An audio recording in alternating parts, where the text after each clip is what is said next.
Okay, this is the eight wheeler. Four big tire, four small tire, version 3, revision 1. So that's like the 20th version total. And so just showing you some of the states here. Keep in mind, some things aren't fully drawn. Like the handlebars here, uh, they just are like sitting there. They don't have anything attaching them yet or nothing like that. I'm focused on drawing that. In fact, we'll talk about that right now.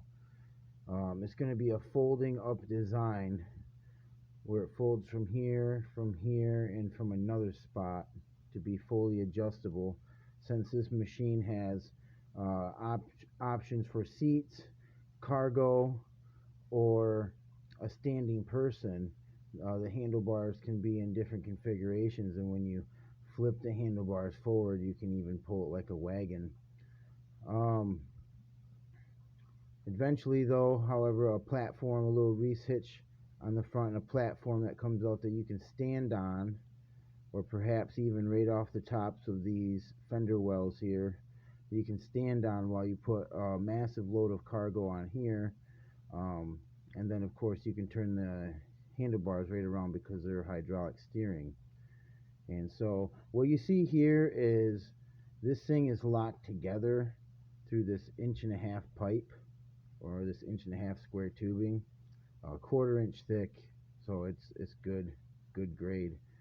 It's locked together in four wheel mode, so this is where only four wheels are touching. This is also when the part that rotates on the wheel, this part right here, the shaft. I don't know where these hubs went. They must be hidden somewhere in the model. This shaft right here is what rotates. The wheel rotates around them. Um, that is straight up and down. And so in four wheel mode, it acts like a four wheeler, and there might even be some air shocks on there in the future. Uh, we're gonna have to see about that because I don't want it to be any wider than it is of a footprint. In normal operation mode, those linkages are not in there, they're hidden within the inside, and this is basically two separate systems that pivot. So their pivot point is a standard 6 inch long bearing housing pivot point. That way it's got, a perfect 90-degree angle. It's nice and tight for your steering, because if you notice, it's lagged, the pivot point's lagged back away from the front tire, and when the front tire hits rocks and stuff, it's going to want to flex left and right, and so whatever thing that you have pivoting is going to have to be pretty big. So we got a 6 incher on there. Now the suspension is set up in a way, I won't talk about the left and right suspension right now. We'll talk about this pivoting action here. So it acts kind of like, trying to think of the word for it. Um, like a shackle design. Um, Even better than a tank tread because it can conform and contort and keep all of its traction with all eight tires. So if you're pulling a load, uh, over terrain, you have all your tires like always touching. So here's some examples of that. Um, this is actually a little overextended, and you can see the tires are touching here. So there'll be some stops to stop that from happening. However, you cannot be underextended, and this is an example of it sitting inside of a fairly deep puddle. Um,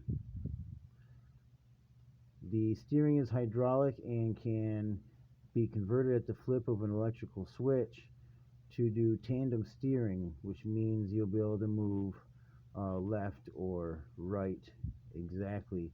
I haven't figured out a gearing issue with the steering yet, so some of these tires are actually um, fighting against each other in its current configuration.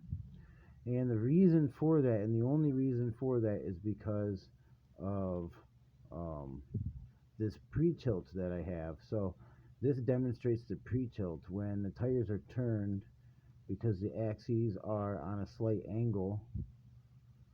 They are 90 degrees from these fenders. The axes are 90 degrees from the fenders. The tires lean a little bit, so it gives it the bike a leaning action and shortens up its turn radius.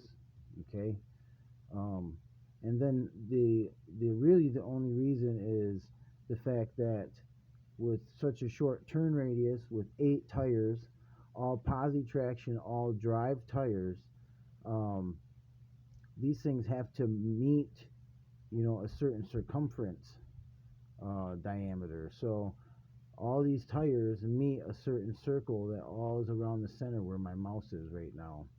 That way nothing's binding when you're turning on concrete.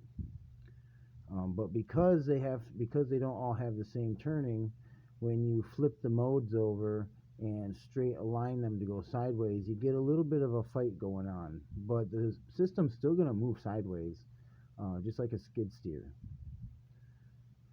So there's another turning feature here, and that is the leaning turn.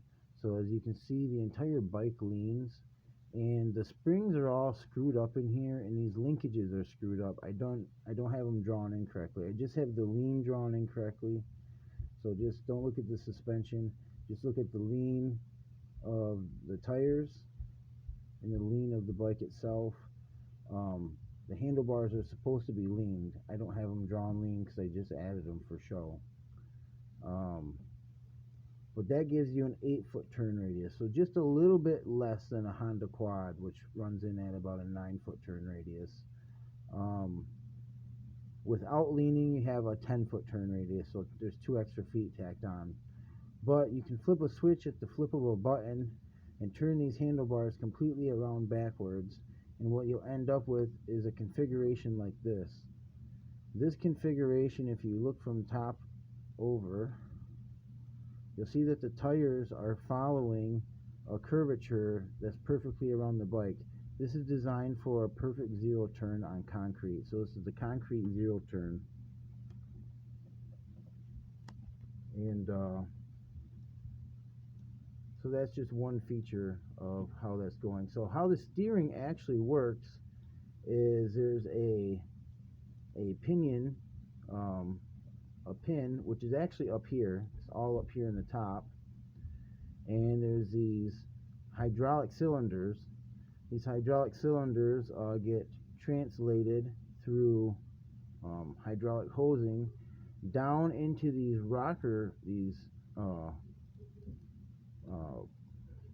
panels here. Trying to get in there for you guys. So many layers.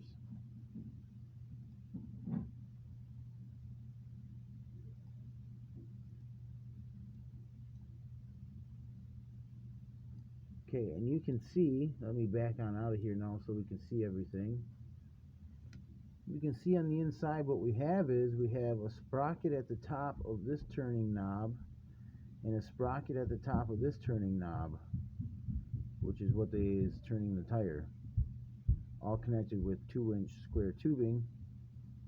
A chain goes from this sprocket around this sprocket. The little wheel has a bigger sprocket. That way when the chain moves, the little wheel turns less than the big wheel. Okay? Now the turret head here that's linked to the hydraulic cylinders, the other end of those cylinders is linked to a cylinder inside of here, which right now is accidentally drawn on an angle, but it's supposed to be drawn in line with that chain, and it gets linked to the chain.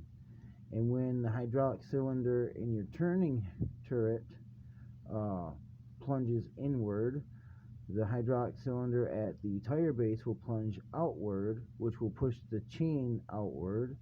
And as the chain gets pushed, these sprockets will get turned, which both of these tires can turn. And that's really important and really crucial for this setup, simply because of the amount of rotation that these things undergo. So you have to imagine these 2 tires are rotating about this axis, but they're also rotating about this axis when you lean left and right. There's 2 axes going on here. and it's a huge difference if you look at the left to right. So to try to do this turning with any type of rack and pinion or anything like that, it's just impossible. So using a sprocket and a chain and some hydraulic master slave, one-to-one master slave type thingies, I think that's going to work out really good. And the levers on the front here, trying to find them, the levers that I'm currently drawing, these things will lock up at the flip of a switch too. So you'll flip a switch, a solenoid will open. When the solenoid opens, fluid is allowed to go in and out of the cylinder, and you can freely pick up this system. When you get the system in place where you want it, you flip the switch again, the solenoid closes. When the solenoid closes, it traps the fluid inside the cylinder right where it's at, and this system is now literally just locked in place around this hinge. So you can see if this cylinder right here was to start extending, because it's linked to this chunk of metal, which as well as this chunk of metal, it's going to push this up, which is going to go around this hinge, right? But then if I lock and block the fluid off to this thing will lock up tight, and there'll be one on each side. It'll be like that at each knuckle, so you'll be able to just freely adjust this thing however you want. There's a lot of attachments that go onto here, including an actual four-wheeler seat that gets attached straight into the reese hitching on the back, and has lots of storage underneath of the seat. And so there's a lot going on with this yet that I do not have drawn physically inside of this model. But we're going on 12 minutes. Peace out, guys.